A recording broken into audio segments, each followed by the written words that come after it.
Power is a potential of influence. It describes the ability of a person to get what he or she wants and/or to compel others to act in accordance with his or her desires. The more power negotiators have, the more likely they will be able to get a solution that meets their personal interests.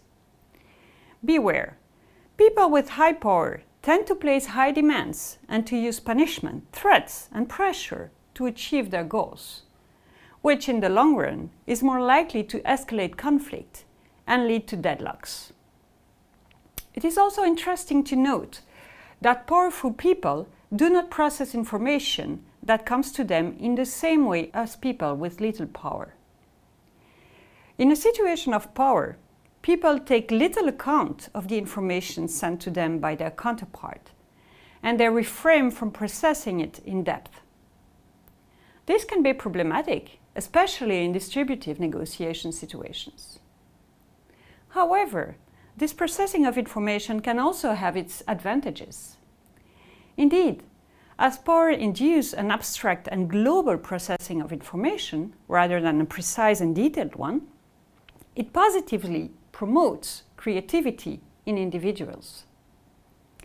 While this increase in creativity can be beneficial, power also reduces the capacity for perspective taking, which is deleterious to the development of more integrative and cooperative solutions. Since power is likely to increase the personal gain of negotiators, it may be interesting to understand where power in negotiation comes from. There are many sources of power in negotiation. We will focus on 5 of them. The first source of bargaining power is informational. A negotiator who has a lot of information and is able to organize and use it will potentially be more influential than a negotiator who is clueless. Informational power also refers to the expertise of the negotiator. An expert negotiator generally understands the process of negotiation better, is more aware of bias, and knows more about strategies that can be used to further his or her purpose. The second source of power is personal power. Attributes such as charisma, charm, attractiveness can induce admiration and respect in the counterpart. Maybe sad to say, but beautiful people have a stronger influence than people less endowed by nature.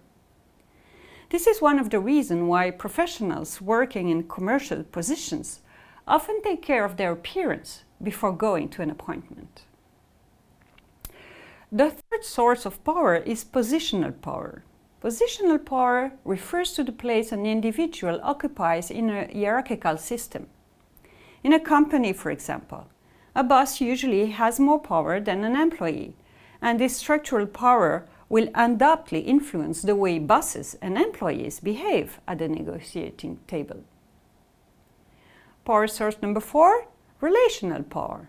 Relational power is based on the ability to maintain strong qualitative relationships with others. Negotiators who know a lot of people and who socialize and interact with high-status individuals increase their leverage and informational potential.